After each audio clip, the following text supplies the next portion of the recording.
بسم اللہ الرحمن الرحیم۔ وہ بولتا ہے نگاہوں سے اس قدر اردو، وہ بولتا ہے نگاہوں سے اس قدر اردو، خاموش رہ کے بھی اعلی زبان سے لگتا ہے۔ ہم نے اردو کے بہانے سے سلیقہ سیکھا۔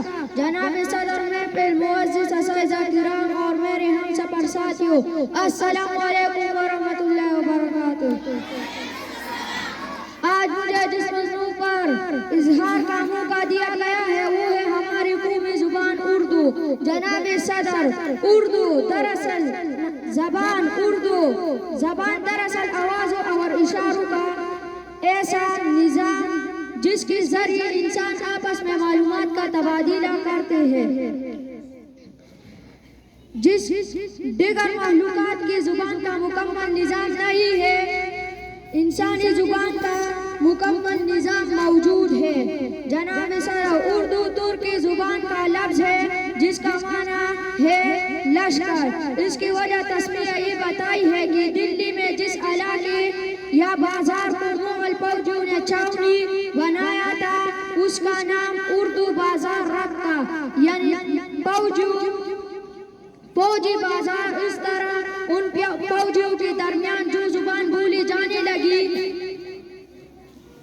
وہ بھی اردو کہلانے لگی۔ جناب صدر، مختلف زبانوں کی آمیزش سے اردو زبان وجود میں آئی جس کا نام اردو رکھا گیا۔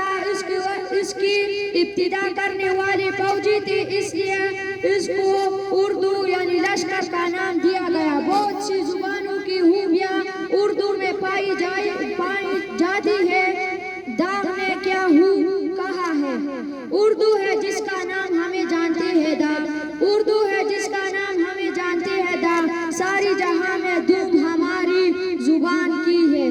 ایک ہے یہ پاکستان کی قومی زبان ہے، یہ پاکستان کی 5ویں بڑی زبان ہے اور پورے ملک میں بولی اور سمجھی جاتی ہے۔ اردو کو پاکستان کے تمام صوبوں میں سرکاری زبان کی حیثیت حاصل ہے۔